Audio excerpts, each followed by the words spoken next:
오늘 이 본 말씀은 교회가 핍박을 받아 어려움 가운데 처한 모습과 그리고 이를 위해서 기도하고 있는 성도들 또는 교회의 모습을 증거해주고 있습니다. 오늘 우리가 1절로 19절까지 말씀을 읽었는데요. 오늘은 특별히 1절로 5절의 말씀을 중심으로 살펴보려고 하는데요. 그 다음 부분도 우리가 다음 시간에 이어서 살펴보면서 또 오늘 본문에서도 언급하면서 함께 살펴보는 시간을 갖겠지만, 특별히 1절로 5절에 나타난 핍박과 그 고난 가운데 기도하는 이 모습을 살펴볼 때에 하나님께서 은혜를 베풀어 주셔서 성령의 인도하심 가운데 우리 주 예수 그리스도 안에 있는 구원의 은혜와 영광으로 충만한 시간이 되게 하시기를 원합니다. 먼저 오늘 본문 1절로 2절을 보게 되면 이렇게 말씀하고 있습니다. 그때에 헤롯 왕이 손을 들어 교회 중 몇 사람을 해하려 하여 요한의 형제 야고보를 칼로 죽이니라고 말씀하고 있습니다. 즉 헤롯 왕이 핍박을 하는 가운데, 교회를 핍박하는 가운데 야고보 사도를 죽이고 있는 모습이 오늘 본문에 소개되고 있습니다. 오늘 본문에 등장하는 이 헤롯 왕은 아그리빠 1세인데요. 성경에는 총 4명의 헤롯 왕이 등장합니다. 그래서 성경에는 여러 헤롯 왕이라고만 기록하지 그 사람이 구체적으로 누구인지에 대해서 설명하고 있지 않지만 역사적으로 보면 총 4명의 서로 다른 헤롯 왕들이라는 것을 알 수 있는데요. 첫 번째로 등장하는 헤롯 왕은 헤롯 대왕이라고 하는데, 그 사람은 바로 우리가 잘 아는 것처럼 예수님이 탄생하셨을 때에 동방박사들을 만나서 예수님의 탄생 소식을 듣고 예수님을 죽이려 했던 그 왕이 바로 헤롯, 첫 번째로 등장하는 헤롯 왕, 거기서는 헤롯 왕이라고 되어 있지만 헤롯 대왕을 가리킵니다. 그리고 그 왕은 조금 후에 이제 죽게 되고요. 그리고 그 아들 3명이 그가 다스렸던 영토를 나누어서 다스리게 되는데요. 그 중에 특별히 갈릴리 지역을 맡아서 통치했던 사람이 바로 헤롯 안디바입니다. 그래서 그 헤롯 안디바를 갈릴리 분봉왕이라고 하고요. 이 헤롯 안디바는 바로 세례 요한을 목베어 죽였던 그 헤롯이고요. 그리고 우리가 잘 아는 것처럼 본디오 빌라도가 예수님을 신문하는 과정 가운데 헤롯이 예루살렘에 왔다는 소식을 듣고 갈릴리 지역을 다스리는데 그 당시 예루살렘에 이제 명절 맞아서 온 것 같은데요. 그때 그곳에 보내서 신문하게 했던 바로 그 헤롯을 가리킵니다. 그리고 이렇게 두 번째 왕이었던 헤롯 안디바가 이제 폐위를 당하고 세 번째로 세워진 왕이 있는데요. 그 헤롯 왕이 바로 오늘 본문에 기록된 헤롯 아그리빠 1세입니다. 그래서 이 헤롯 아그리빠 1세는 헤롯 대왕, 첫 번째로 등장했던 헤롯 대왕의 손자뻘인데요. 손자가 되는데요. 바로 이 사람이 이제 왕위를 이어서 왕이 되었고, 또 오늘 본문에서 이런 일들을 행하고 있다는 것을 말해주고 있습니다. 그리고 우리가 읽어보지 않았지만 오늘 본문 뒷부분을 보게 되면 이 사람도 이제 충이 먹어 스스로 교만해서 악을 행하다가 하나님께 치심을 받아 죽게 되는 모습이 사도행전 12장 23절에 기록되어 있고요. 그 다음에 이 사람을 이어서 왕이 된 사람이 헤롯 아그리빠 2세입니다. 그는 아버지 왕이 죽었을 때 17세의 나이였는데요. 어린 나이에 왕이 되었고, 그리고 이제 사도행전 25장을 보게 되면 이 헤롯 아그리빠 2세가 신임 총독으로 부임한 베스도를 문안하는 과정 속에서 거기서 신문을 받고 있는 바울을 만나게 되고, 그때 바울과 대면하는 모습이 나타나고 있습니다. 이처럼 성경에는 총 4명의 헤롯 왕이라고 기록되어 있지만 여러 명이 등장하고 있는데요. 우리가 헤롯 일가에 대해서는 다 알 수는 없겠지만, 그러나 성경에서 헤롯 왕이라고 언급할 때에 이들은 다 동일 인물이 아니라 서로 다른 인물들, 즉 4명 중에 1명이라는 사실을 우리가 알아야 하고요. 그리고 오늘 본문에 나오는 이 헤롯 왕, 똑같은 헤롯 왕이지만 이 왕은 세 번째 왕이었던 아그리빠 1세라는 정도만 우리가 알면 좋을 것 같습니다. 그런데 오늘 우리가 이 본문에서 주목해 보아야 할 것이 있는데요. 그것은 무엇이냐면 오늘 본문에서 이 헤롯 왕이 교회를 핍박하고 있다는 사실입니다. 1절 보게 되면 그때에 헤롯 왕이 손을 들어 교회 중 몇 사람을 해하려 하였고, 그리고 특별히 요한의 형제 야고보를 칼로 죽였다고 말씀하고 있습니다. 여기 야고보라고 하는 이 사람은 우리가 성경에서 잘 아는 것처럼 예수님의 제자들 가운데 베드로와 야고보와 요한 이 세 명이 중추적인 역할을 감당하기도 하고 또 중요한 사건에 잘 등장하는 인물들이었었는데요. 특별히 요한과 야고보는 형제관계로서 번개 아들, 우리의 아들이라는 별칭도 있었고요. 또 여러 가지 많은 일들을 감당했다는 것을 알게 되는데요. 그 중에 이 야고보라고 하는 사도가 이제 참수형을 당하고 있는 모습이 오늘 본문에 소개되고 있습니다. 그런데 이 일은 헤롯 왕이 손을 들어 행했다고 표현함으로써 그가 이 모든 일을 주도적으로 관여하고 또 이 일을 행하고 있다는 사실을 이와 같이 말해주고 있습니다. 이것이 왜 중요하냐면 앞에서 우리가 살펴본 바 있는 사도행전 7장과 8장을 보게 되면 거기서도 순교 사건과 핍박의 사건이 일어나고 있었습니다. 그때는 스데반 집사가 돌에 맞아 죽는 순교 사건이 있었고요. 그일로 말미암아 교회가 핍박을 당하여 성도들이 흩어지는 일들이 있었다는 것을 우리가 살펴본 바 있습니다.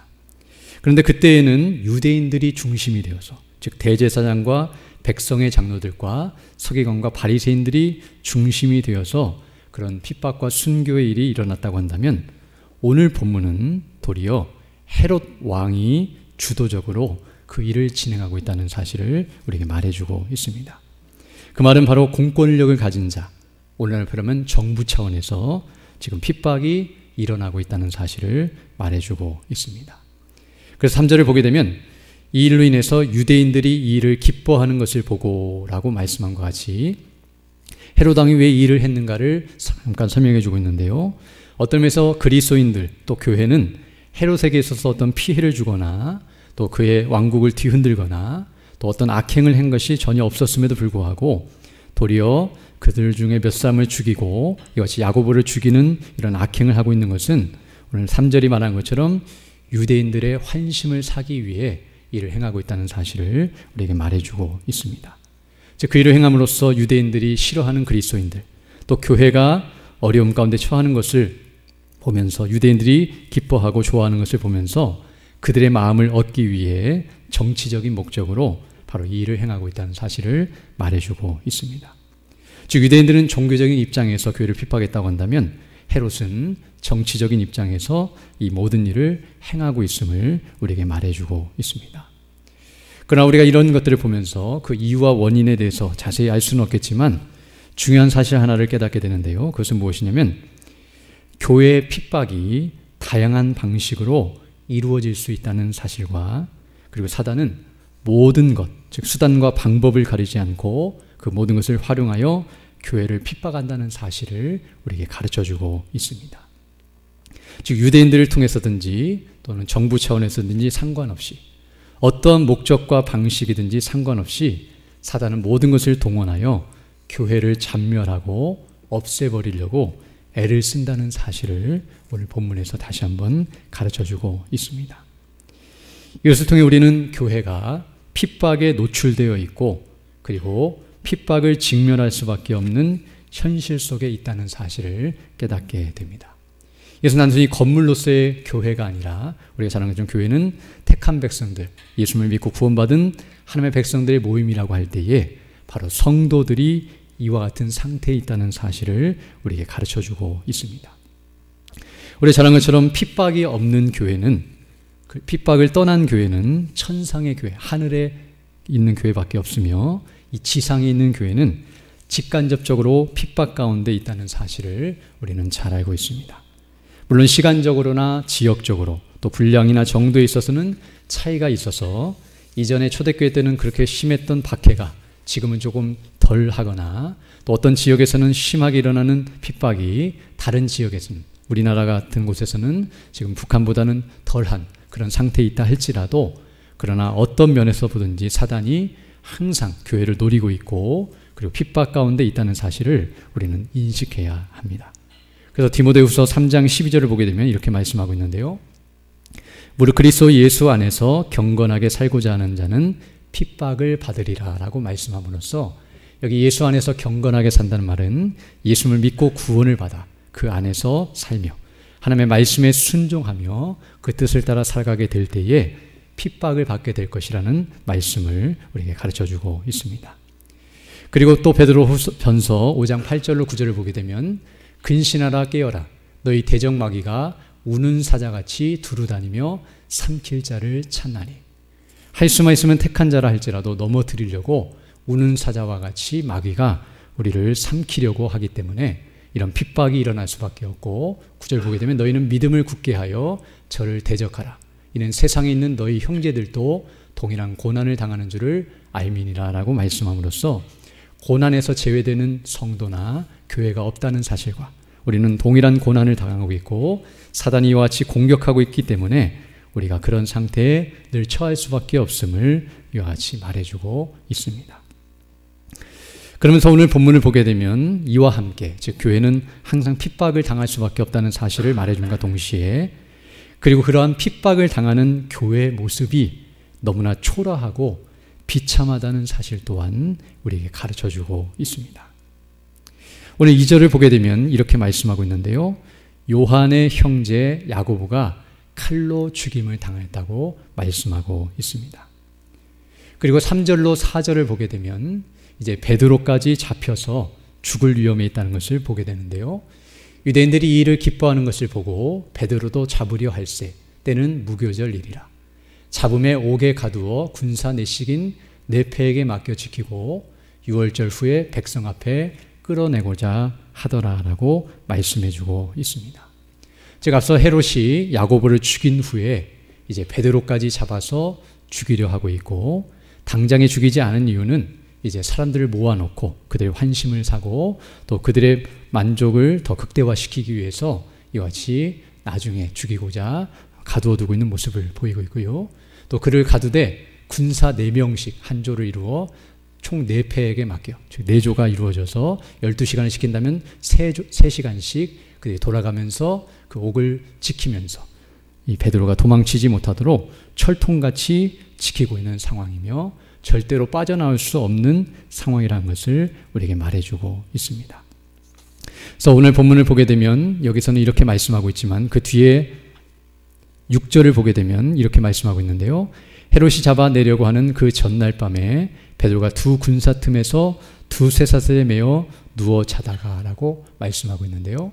바로 여기 보게 되면 두 군사 틈에서, 즉 군사들이 그 옆에서 그를 지키고 있었고 그가 쇠사슬에 묶여서 그곳에서 꼼짝달싹 하지 못한 채 잡혀 있다는 사실을 말해주고 있으며, 또 이 모습은 이제 천사가 나타나서 베드로를 구출해내는 그런 과정 속에서 하고 있는 말씀인데요. 그 부분을 보게 되면 8절을 보게 되면 천사 가운데 띠를 띠고 신을 들매라 하거늘 베드로가 그대로 하니라고 말씀하고, 또 천사가 또 가로되 겉옷을 입고 따라오라 한대라고 말씀하는 것처럼 이것은 그 상황을 실제적으로 설명한 부분도 있지만 베드로가 어떻게 지금 붙잡혀 있고 어떻게 고통을 당하고 있는가를 설명해 주는 것으로서 그가 지금 띠를 띠고 있지 않았고 또 신도 신지 않고 있었고 겉옷도 입지 않고 있었다는 것은 거의 벌거벗긴 채로 그 감옥에 붙잡혀 있어서 아무리 쇠사슬이 끊어지고 그 군사들을 제압한다 할지라도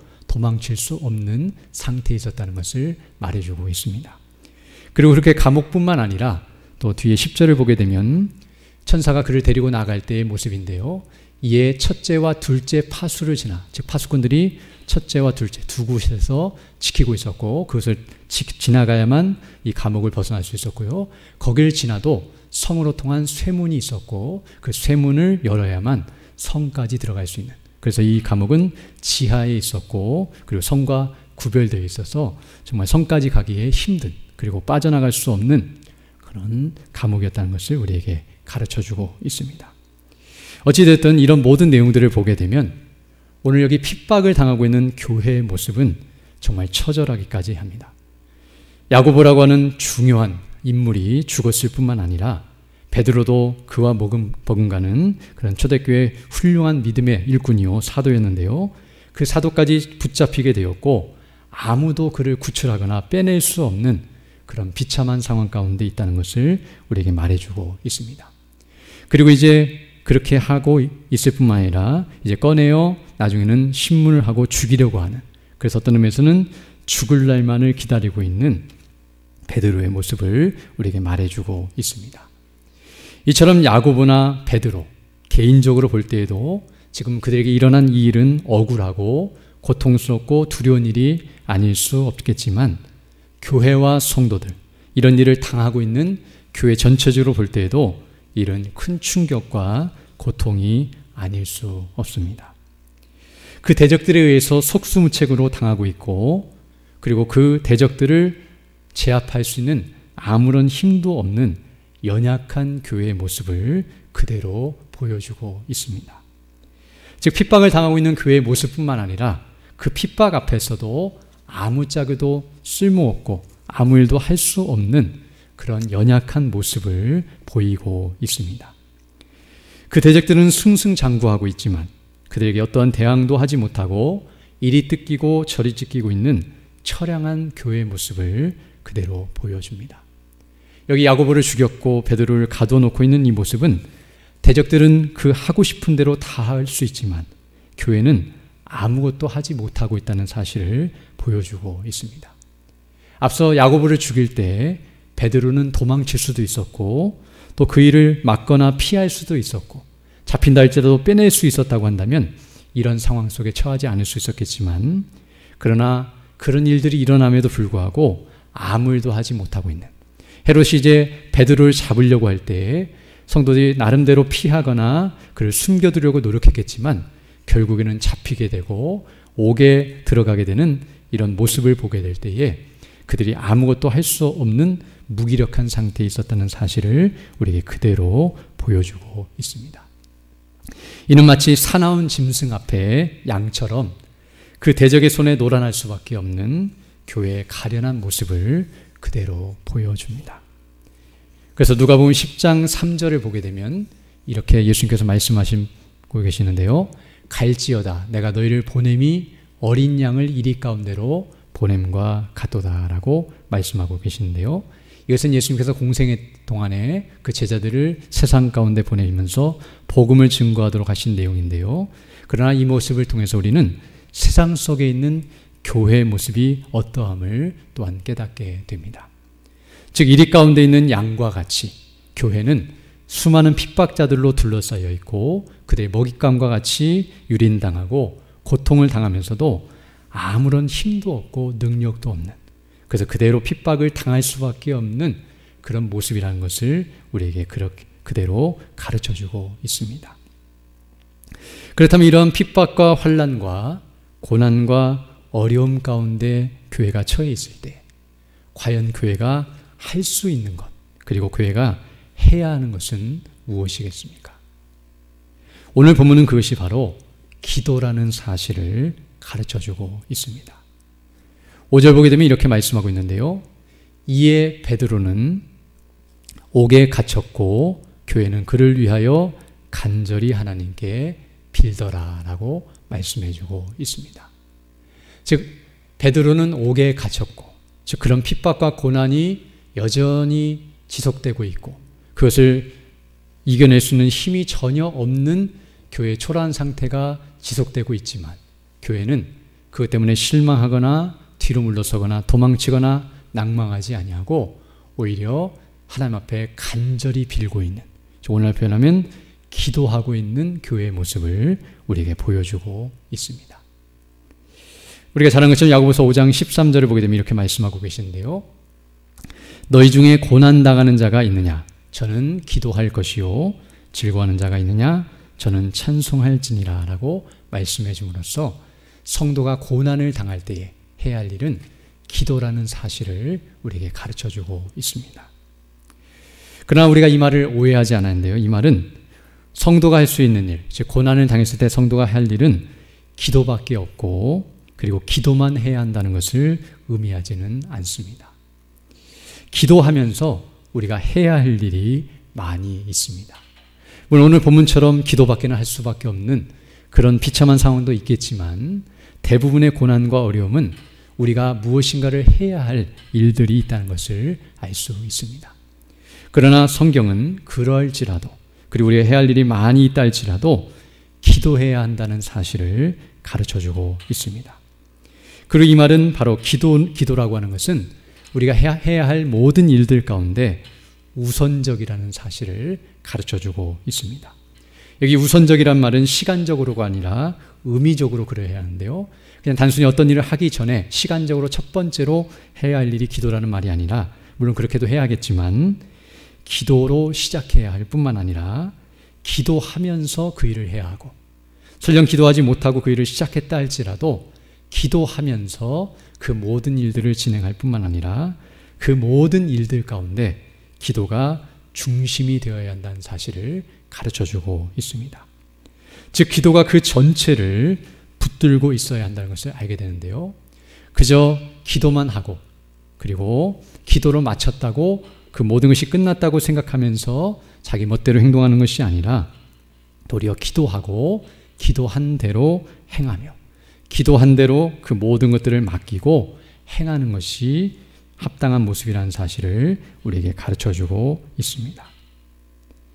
특히 오늘 본문은 우리가 항상 기도해야 하지만 그러나 고난을 당할 때에 특별히 기도해야 한다는 사실을 우리에게 가르쳐주고 있습니다. 그래서 오늘 본문을 보게 되면 이들이 고난을 당했을 때에 하나님 앞에 간절히 기도하고 있습니다. 물론 우리도 고난 당하면 기도해야 한다는 사실을 너무나 잘 알고 있습니다. 그러나 우리가 잘 아는 것처럼 고난 당하였을 때에 기도한다는 것은 결코 쉬운 일이 아닙니다. 왜냐하면 사람이 고난을 당하게 되면 기도하고 싶은 마음보다는 기도를 방해하는 마음이 들어오기 때문입니다. 하나님께 대한 의심과 불신, 그리고 불만과 원망, 불평과 그리고 불안과 두려운 마음이 우리 마음을 괴롭힙니다. 사람이 고난을 당하게 되면 이런 마음들이 우리의 마음을 혼란스럽게 하는데요. 왜 하나님께서 나에게 고난을 주셨는가? 왜 하나님께서 그 고난을 막지 않으셨는가? 아니, 막지 않으신 것이 아니라 못 막으신 건 아닌가? 그리고 이 고난에서 내가 벗어날 수 없는 것은 아닌가? 즉, 이 고난으로 모든 것이 끝나버리는 것은 아닌가라는 그런 생각이 들 수 있습니다. 어떤 면에서 오늘 본문에 나타나는 야고보가 죽임을 당하고 베드로가 도망치고 그를 숨겨두었겠지만 이렇게 붙잡히게 되고 옥에 갇혀서 도저히 빠져나올 수 없는 상황 속에 있고 이제 교회가 무너지고 없어져 버릴 것 같은 이런 위기 가운데 처했을 때 왜 하나님은 이 사람들에게 힘과 권세를 주셔서 우리의 믿음의 사람들을 죽게 만들고 그것을 막아내지 못하시고 이렇게 우리를 무기력하고 무능력하게 만드셔서 이 고난 앞에서 아무것도 할 수 없게 만드셨는가? 아니 이렇게 우리 베드로도 죽임을 당하고 끝나버리며 이제 그걸로 인해서 다시금 우리도 고난을 당하고 어려움 가운데 처하는 것은 아닌가라는 그런 여러 가지 염려와 두려움과 의심과 불신의 마음들이 들어와서 더 기도하지 못하게 만들 수 있을 것입니다. 우리 잘 아는 것처럼 오늘 본문에 이 사건이 있기 전에도 성도들은 기도했을 것입니다. 앞에 사도행전 7장과 8장에서 스데반의 순교 사건으로 인해서 성도들이 핍박을 당하여 흩어졌지만 그들은 기도하는 일을 멈추지 않았고 항상 하나님께 은혜를 간구하였습니다. 그래서 예루살렘 교회가 성장하였고 또 안디옥 교회와 여러 이방인 지역에 수많은 교회들이 세워지면서 교회가 안정을 이루고 그리고 부흥하며 성장하는 그런 은혜 가운데 있었고 성도는 그 평안한 가운데 기도하며 그리고 그 은혜 가운데 우리를 지켜주시고 그 평안이 유지되기를 간절히 기도했을 것입니다. 그러나 오늘 본문 12장을 보게 되면 그런 기도 가운데 있었지만 그러나 고난이 찾아왔고 핍박이 일어났고 그 고난은 잠깐 지나가는 그런 간단한 고난이 아니라 더 거세지고 더 흉측하게 더 고통스럽게 그들에게 다가오고 있다는 사실을 우리에게 말해주고 있습니다. 즉 기도해도 고난이 오고 기도해도 고난이 사라지지 않는다는 사실입니다. 앞에서 야고보가 죽었을 때에 죽임을 당했을 때에 성도들은 기도했을 것입니다. 베드로를 잡으려 하는 소식을 들었을 때에 잡히지 않기를 기도했을 것입니다. 잡혔을 때에 빠져나올 수 있도록 은혜를 달라고 기도했을 것입니다. 그러나 오늘 본문 보게 되면 그를 끄집어내기 전날 밤까지 그리고 그가 나오기 전까지는 전혀 요동치 않고 그 악한 세력이 준동하고 또 그들이 그대로 그 힘을 과시하고 있었다는 사실과 어떠한 일도 일어나지 않았다는 사실을 우리에게 말해주고 있습니다. 즉 성도들이 기도했지만 야고보도 죽었고 베드로도 피하려 했지만 잡혔고 빼내려고 하지만 아무런 방책도 없고 소용도 없는 현실을 맞이하고 있습니다. 어찌 보면 이런 고난의 현실을 보게 되면 성도들 마음속에 이런 마음이 들 수 있는데요. 기도해도 소용없고 기도해도 의미가 없다는 생각이 들 수 있습니다. 즉 고난이 찾아오면 성도가 기도할 마음을 갖기보다는 오히려 그동안 기도했어도 이런 일이 일어난 것 보면 기도해봤자 소용없고 기도해도 응답이 이루어지지 않을 것이라는 불신과 불안한 마음이 들어서 더 기도하지 않게 되는 모습을 볼 수 있습니다. 또한 이런 가운데서 성도들이 기도한다는 것, 그리고 기도하고 있는 모습을 볼 때에 세상 사람들은 그것을 조롱할 수밖에 없습니다. 왜냐하면 성도들이 고난을 당했을 때 아무것도 하지 못한 상태에서 기도하고 있을 때 세상 사람들은 기도밖에는 할 수 없는 무능력하고 비참한 모습으로 볼 수밖에 없을 것입니다. 즉 그들과 맞서 싸워 이길 수도 없고 아무것도 할 수 없어서 그저 모여서 기도만 할 수 있는, 기도밖에 못하는 그런 아무짝에도 쓸모없는 그런 인생들이라고 그들을 여길 수밖에 없고요. 더 나아가 이런 고난을 막아주지도 못하고 이겨내기도 하지 못하는 그런 무능력한 하나님이라고 하나님을 조롱하며 그런 하나님을 믿고 기도하고 있는 이런 미련한 사람들이라고 그들을 책망하면서 그들을 업신여길 만한 모습이 바로 이런 모습이라고 할 수 있을 것입니다. 즉 교회가 고난을 당하고 그 일 때문에 간절히 기도하는 모습은 어떤 의미에서는 사람들이 납득하기 힘들고 이해할 수 없고 정말로 받아들이기 힘든 일이라는 것을 알 수 있습니다. 그러나 오늘 본문을 보게 되면 교회가 그리고 성도들이 기도하고 있다는 사실을 증거해 주고 있는데요. 이것은 정말 놀라운 일이 아닐 수 없습니다. 왜냐하면 이것은 사람의 본성에서 나온 것이 아니기 때문입니다. 즉 우리의 힘과 지혜로는 고난을 당했을 때에 결코 기도할 수 없습니다. 사람들이 생각할 때 기도라고 하는 것은 무능력한 자들만이 할 수 있는 그리고 미련한 사람들만이 하게 되는 것이라고 생각하기에 스스로 생각할 때에 앞서 말씀드렸던 여러 가지 조건과 유도를 생각할 때에 사람이 기도한다는 것은 결코 불가능하다는 것을 알 수 있습니다. 그러나 이렇게 기도하고 있다는 것은 우리 주 예수 그리스도 안에서 성령님으로 말미암아 베푸신 은혜의 결과라는 사실을 우리는 알게 됩니다. 즉 하나님의 은혜, 구원의 은혜요 복음의 능력인데요. 바로 우리 주 예수 그리스도 안에서 성령님으로 말미암아 우리에게 주시는 하나님의 은혜를 받은 사람만이, 즉 구원받은 사람만이 고난 중에서 기도할 수 있고 그리고 기도함으로 그 고난을 능히 감당할 수 있다는 사실을 오늘 우리는 본문을 통해서 다시 한번 확인하게 됩니다. 즉 이들이 기도하고 있다는 것은 바로 이들이 믿음의 사람이라는 것을 증거하고 있고요. 이들이 이런 고난 중에서 기도한다는 것은 바로 그 하나님의 은혜로 말미암은 일이라는 것을 우리에게 가르쳐주고 있습니다. 즉 오늘 본문에서 이들이 고난 가운데 기도하고 있다는 것은 바로 눈에 보이는 고난의 현실이 아니라 눈에 보이지 않으시는 하나님의 영광을 그들이 주목하고 있다는 사실을 우리에게 가르쳐줍니다. 즉 그들은 야고보를 죽이고 베드로를 옥에 가두며 죽일 수 있는 권세를 가진 헤롯 왕을 두려워하고 있는 것이 아니라 만왕의 왕이신 성삼위 하나님을 두려워하면서 기도하고 있다는 사실을 우리에게 가르쳐주고 있습니다. 만약 그들이 주어진 현실과 상황과 그들을 업신여기고 죽이려 하는 헤롯 왕과 그 일당과 그 세상의 세력만을 주목했다고 한다면 두렵고 무서워서 기도하지 못하고 뿔뿔이 흩어졌을 것입니다. 그러나 그들은 분명히 알았습니다. 헤롯 왕은 자신들의 몸은 죽이고 그들을 옥에 가두어 줄 수 있을지 몰라도 하나님께서는 자신들의 몸과 영혼을 죽이실 수 있을 뿐만 아니라 지옥에 영원히 가두어 두실 수 있는 분이시라는 사실을 믿고 확신하고 있었습니다.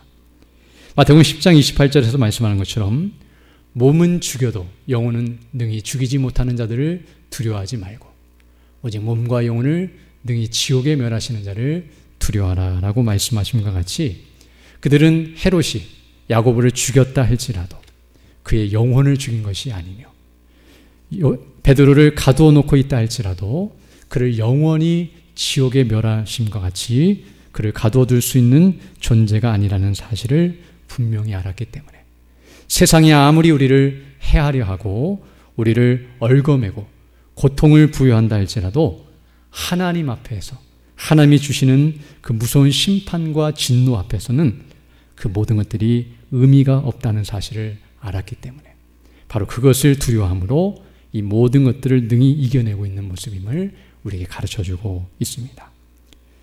또한 더 나아가서 이들은 헤롯 왕을 포함하여 모든 인생과 사단은 오늘 본문에서 말한 것처럼 우리들을 죽일 수는 있어도 죽은 자를 살려내지 못한다는 사실.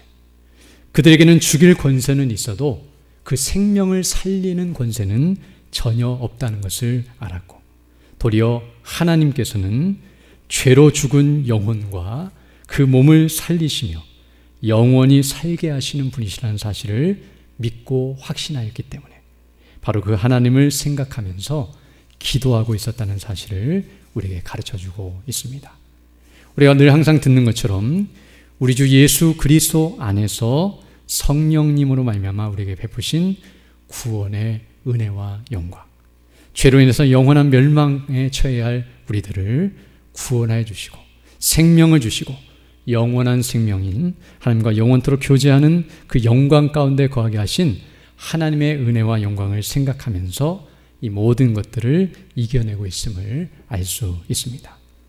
그래서 요한복음 11장 25절로 26절을 보게 되면 이렇게 말씀하고 계신데 예수께서 가라사대 나는 부활이요 생명이니 나를 믿는 자는 죽어도 살겠고 무릇 살아서 나를 믿는 자는 영원히 죽지 아니하리니 이것을 내가 믿느냐라고 말씀하신 것 같이 이들은 비록 야고보가 죽임을 당했어도 그는 지금 살아서 하나님 나라에 있으며 하나님께서 그의 생명을 살리시고 영원히 살게 하신다는 것을 믿고 있었고 비록 그 대적이 자신들을 핍박하고 죽인다 할지라도 영원히 사는 복락이 예비되어 있음을 믿고 확신하였기 때문에 그 죽음을 두려워하지 않고 도리어 믿음 안에서 기도하고 있다는 사실을 우리에게 가르쳐주고 있습니다.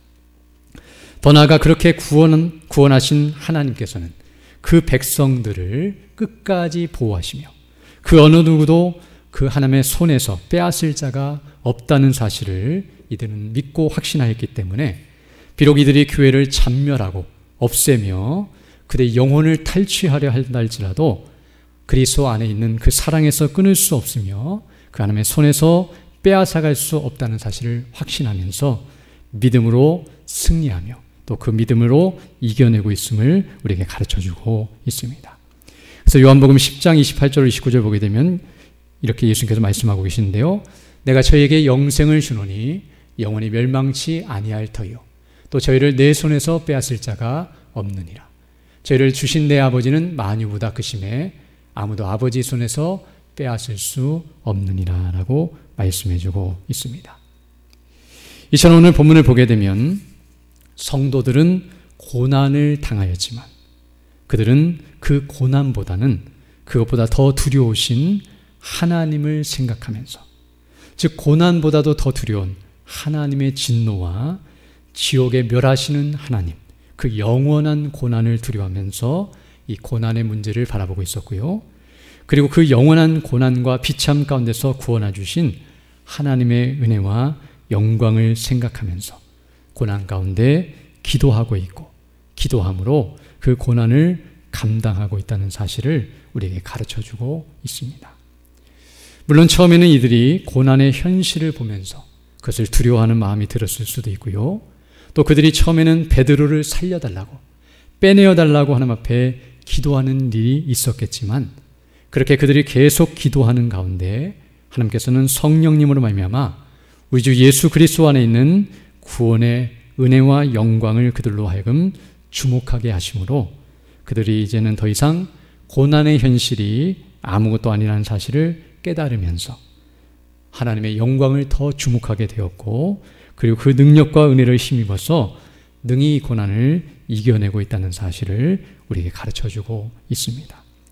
그래서 이제 오늘 우리가 살펴보지 않았지만 뒤에 베드로가 빠져나왔을 때에 이들이 그 소식을 들었음에도 불구하고 그것을 믿지 아니하고 또 거기에 대해서 반응하는 모습들을 보게 되면, 바로 하나님께서 이와 같은 능력이 있으셔서 베드로를 꺼내실 수 있지만, 그러나 그 방식보다는 하나님의 뜻을 더 기대하고 소망하면서, 설령 베드로가 빠져나오지 못한다 할지라도 그들은 실망하거나 두려워하는 것이 아니라 하나님을 믿는 믿음 안에서 교회를 위하여 기도하고 있었고, 또 교회가 더 바르게 나아가기를 위해서 더욱 힘쓰며 믿음 안에 나아가고 있었다는 것을 우리에게 가르쳐주고 있습니다. 그래서 로마서 8장 18절을 보게 되면 이렇게 말씀하고 있는데요. 생각건대 현재의 고난은 장차 우리에게 나타날 영광과 좋게 비교할 수 없도다라고 말씀한 것과 같이, 이들은 그리스도 안에서 베푸신 하나님의 은혜와 영광을 생각했기 때문에 고난을 바라볼 때에도 그 영광의 빛으로 이것들을 바라보면서 능히 감당하며 하나님께 영광을 돌리고 있었다는 사실을 우리에게 가르쳐주고 있습니다.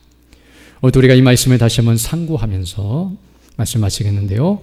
사단은 고난을 통하여 우리로 하여금 기도하지 못하게 만들고 하나님으로부터 멀어지게 만들려고 애를 쓰겠지만, 도리어 우리는 고난 가운데서 기도하면서 하나님께로 더 가까이 나아가는 그런 은혜가 있기를 원하고요. 또 그런 가운데서 하나님의 구원의 은혜와 영광으로 충만하여서 고난과 그리고 죄와 사단의 세력을 능히 이기고도 남는 은혜 가운데 거하게 하시기를 간절히 소망합니다. 함께 기도드리겠습니다.